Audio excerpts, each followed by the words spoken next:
To my channel. So കഴിഞ്ഞ ക്ലാസ്സിൽ നമ്മൾ സ്ട്രക്ചറലിസം ആണ് നോക്കിയത്. സോ അതുമായിട്ട് റിലേറ്റ് ചെയ്തിട്ടുള്ള അടുത്ത നമ്മുടെ ടോപ്പിക്കാണ് ഫങ്ഷണലിസം. ഫങ്ഷണലിസം എന്ന് പറയുന്നത് സ്ട്രക്ചറലിസത്തിന് ഒരു റിയാക്ഷനായിട്ട് വന്ന സ്കൂൾ ഓഫ് തോട്ടാണ് സൈക്കോളജിയിൽ. നമുക്കറിയാം സ്ട്രക്ചറലിസം നമ്മൾ പറഞ്ഞായിരുന്നു കഴിഞ്ഞ ക്ലാസ്സിൽ. എന്തിനായിരുന്നു അതിന് ഇമ്പോർട്ടൻസ് കൊടുത്തത്? കോൺഷ്യസ്നെസ്സിനായിരുന്നു. അതായത് ആ കോൺഷ്യസ്നെസ്സിനെ ബ്രേക്ക് ഡൗൺ ചെയ്തിട്ടുള്ള ഒരു പ്രോസസ്സാണ് സ്ട്രക്ചറലിസത്തിൽ നടന്നത്. പക്ഷെ നേരെ മറിച്ച് ഫങ്ഷണലിസം വരുമ്പം ഇവിടെ ഒരു അഡാപ്റ്റേഷനാണ്. നമ്മുടെ മെൻ്റൽ പ്രോസസ്സിനെ നമ്മുടെ എൻവയോൺമെൻറ്റുമായിട്ട് എങ്ങനെ അഡാപ്റ്റഡ് ആക്കാം. സോ അഡാപ്റ്റ് എന്നുള്ള വേർഡ് തന്നെ നമുക്ക് അഡാപ്റ്റേഷൻ ഡാർവിനുമായിട്ട് റിലേറ്റ് ചെയ്തിട്ട് നമ്മൾ കേട്ടിട്ടുണ്ട് അല്ലേ, ഡാർവിൻ്റെ തിയറി ഓഫ് എവല്യൂഷൻ.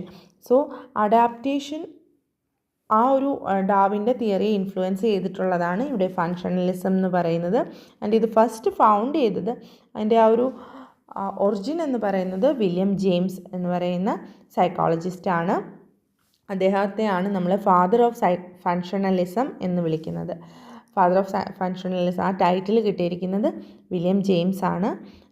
അദ്ദേഹത്തോടൊപ്പം തന്നെ നമ്മൾ ഫങ്ഷണലിസമായിട്ട് റിലേറ്റ് ചെയ്ത് ഓർത്തിരിക്കേണ്ട വേറെ കുറച്ച് പേരുകളുണ്ട്. ജോൺ ഡിവേ, ജെയിംസ് റൗലൻ, ഏഞ്ചൽ എന്ന് പറയുന്നവർ.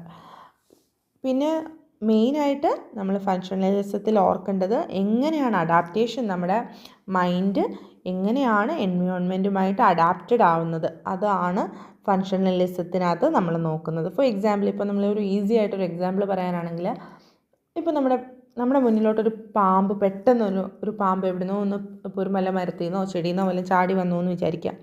സോ പെട്ടെന്ന് അതിനെ കാണുമ്പോൾ നമുക്കൊരു ഭയമായിരിക്കും, ഒരു ഫിയർ ആയിരിക്കും നമ്മുടെ മനസ്സിൽ വരുന്നത് അല്ലേ, നമ്മളൊന്ന് പുറകോട്ട് മാറും.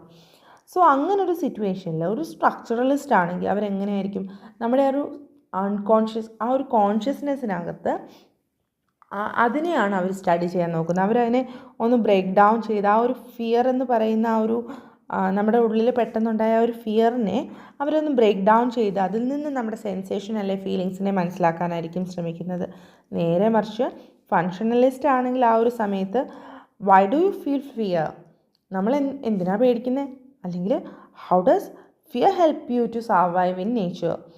ആ ഒരു ഫിയർ എന്ന് പറയുന്ന എന്താ പറയുക, ആ ഒരു ഇമോഷനെ എങ്ങനെ നമുക്ക് എൻവയോൺമെൻറ്റിൽ അതുമായിട്ട് നമുക്ക് അഡാപ്റ്റ് ചെയ്ത് മുന്നോട്ട് പോകാൻ പറ്റും എന്നാണ് ഇതിനകത്ത് ഫങ്ഷണലിസത്തിൽ നോക്കുന്നത്. അതായത് fear is useful because it helps you to avoid danger.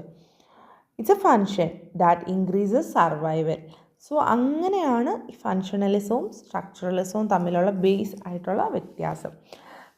ഇത് മറ്റേത് ഇൻട്രോസ്പെക്ഷനാണ്, പക്ഷേ ഇവിടെ ഒബ്സർവേഷനാണ്. കുറച്ചുകൂടെ എന്താ പറയുക, ഒരു അഡാപ്റ്റേഷൻ, മെൻ്റൽ പ്രോസസ്സും നമ്മുടെ എൻവയോൺമെൻറ്റുമായിട്ടുള്ള ഒരു അഡാപ്റ്റേഷനാണ് ഫങ്ഷണലിസം. പിന്നെ ഇതിൽ നമ്മൾ മെയിനായിട്ട് ഓർക്കേണ്ടത് William James, Darwin influenced by Darwin ആണ്, അദ്ദേഹത്തിൻ്റെ തിയറിയെ ബേസ് ചെയ്തിട്ടാണ്. പിന്നെ father of functionalism and other names associated with functionalism. So thank U.